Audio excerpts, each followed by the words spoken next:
L'info du Grand Lille en continu, Louis Caillé. 7h15 sur Grand Lille TV en ce vendredi 13 janvier. Merci à toutes et à tous de nous rejoindre sur votre chaîne d'actu. On commence, comme vous le savez, à chaque quart d'heure par un point sur vos prévisions météo. Et le Nord-Pas-de-Calais toujours placé en vigilance orange par Météo France ce vendredi. Et cela jusqu'à 18h en raison du risque important de neige et de verglas toujours bien présent. Alors un temps encore maussade aujourd'hui, grisaille, humidité et du vent. Et voyez plutôt sur ce radar des pluies cette perturbation qui traverse notre métropole lilloise, qui stagne en fait au-dessus de nos têtes et qui ne fait que renforcer un peu plus les vents, les nuages et l'humidité déjà bien présente. Puis du côté du mercure, des températures tout de même beaucoup plus fraîches que la journée d'hier et qui ne font que baisser. Donc attention à ce risque de verglas qui prendra de plus en plus d'importance au fur et à mesure de cette journée. Et puis sur les routes, attention notamment à ces ralentissements sur l'A25 du côté d'Armentières dans le sens Lille-Dunkerque pour rejoindre les axes lillois. Ça coince sur plusieurs kilomètres. Et puis partout ailleurs, c'est la N41 comme chaque matin et chaque soir qui coince. Vous êtes bloqué du côté de Wavrin pour rejoindre les axes lillois et puis également quelques kilomètres plus loin du côté d'Aubourdin. Soyez surtout patients et prudents. On fera un point complet juste après ce flash info. Et on le disait justement plus tôt, le Nord-Pas-de-Calais est toujours en vigilance orange pour la neige et le verglas. Pour autant, c'en est fini pour la vigilance orange au vent. Alors ce matin, pas de transport scolaire dans le Nord-Pas-de-Calais. Annoncé dès hier soir, en fait, les deux départements ont préféré anticiper en annulant le service de ramassage. Mieux vaut prévenir que guérir en somme. Mais selon les prévisionnistes de Météo France, un épisode neigeux pour cette fin de semaine n'est pas à exclure. Car en effet, cette tempête hivernale, pour reprendre les termes des prévisionnistes, devrait durer jusqu'à ce soir 18h. Pour autant, même si les premiers flocons de neige sont tombés hier soir dans le Boulonnais, notamment sur la 16 où la chaussée était toutefois très glissante, pas de gros dégâts à déplorer pour l'instant. Et pour faire le point sur la situation, Vincent Vieillard est avec nous en plateau. Alors comment ça se passe depuis une quinzaine de minutes actuellement? Il est 7h15, 7h20. Où en est la situation sur les routes et puis dans les communes du Nord-Pas-de-Calais, Vincent? Alors si le matin est plutôt calme, on a eu une nuit qui était quand même notamment très agitée sur la métropole lilloise. En fait, cette nuit, en 1 heure, 6 degrés ont été perdus sur la métropole. C'est pour ça que la pluie s'est transformée en neige et qu'elle a surtout tenu sur les routes et sur les voitures. C'est pour ça que vous avez vu une métropole lilloise plutôt blanche cette nuit. Alors, il y a eu de la neige et aussi du vent, ce qui fait qu'il y a 17 000 foyers qui ont été privés d'électricité cette nuit dans le Nord et le Pas-de-Calais. En France, 230 000 foyers qui sont donc coupés d'électricité et en ce moment sur le terrain, 1200 techniciens sont mobilisés. Alors, sur la métropole, on a un peu de la chance, on n'est pas aussi touché que sur la côte, ou notamment en Picardie, qui était d'ailleurs en alerte rouge hier. D'ailleurs, les cours ont été carrément annulés dans la Somme et dans l'Aisne. Alors ici, désolé, il y aura des cours, mais il n'y a pas de ramassage scolaire, tu le disais Louis, c'est une décision qui a été prise hier. Alors on va parler des routes, des gros ralentissements notamment, qui sont à venir sur l'A1, notamment au niveau de Lens-Béthune en direction de Paris, mais aussi attention sur l'A25 et sur les autres gros axes de la métropole lilloise, ça risque de glisser. Et puis au niveau des trains, attendez-vous à des retards sur la gare Lille-Flandre, des trains qui vont avoir du retard notamment à l'arrivée, surtout ceux qui sont en provenance de Lens et de l'Artois.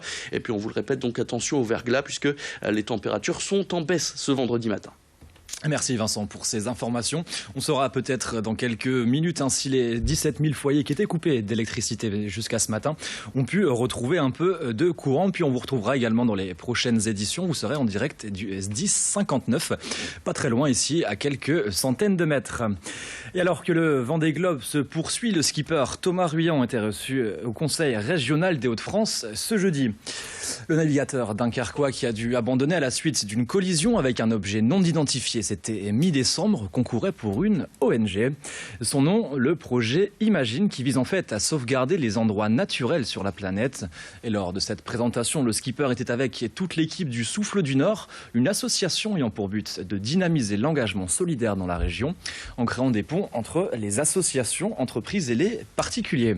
Une course avant tout pour faire connaître l'ONG et l'association qualifiée de réussite par son équipe. Je vous propose à présent d'écouter le responsable du projet qui a interviewé pour nous Vincent Vieillard.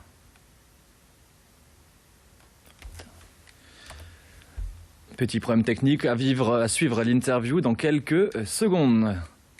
Le partenariat il s'est fait avec Thomas parce qu'on avait cette volonté en fait qui est un peu une intuition au niveau de l'association, c'est de pouvoir mettre en relation en fait deux secteurs qui sont en général pas forcément liés directement, qui est le secteur de la performance sportive, d'un projet d'envergure médiatique très fort, avec en fait, le secteur de l'engagement solidaire, des initiatives positives. Donc c'est vrai qu'en ayant plusieurs personnes en fait, qui étaient dans l'association, qui aimaient beaucoup la voile, un projet Vendée Globe s'est assez vite dessiné et on a eu l'occasion de rencontrer Thomas qui partageait ces valeurs-là, qui a souhaité nous accompagner pour pouvoir être le porte-étendard de notre association et d'une association qu'on met en avant qui s'appelle le projet Imagine. Allez, on passe à la santé à présent. On évoque cette épidémie de grippe en France et qui sévit particulièrement dans notre région. Depuis Noël, le nombre de personnes affectées par ce virus ne cesse d'augmenter et il touche tout particulièrement les personnes fragiles et les personnes âgées. Fièvre, sensation de froid, fatigue aiguë, des symptômes qui peuvent nécessiter l'intervention d'un médecin. Et pour parer à toutes ces complications, à la maison de retraite Les Orchidées à Lannoy, retraités et personnel s'y préparent depuis longtemps. En effet, mi-octobre, une campagne de vaccination a été organisée et 95% des résidents avaient répondu à l'appel. Des kits d'hygiène ont même été dispatchés un peu partout dans l'établissement.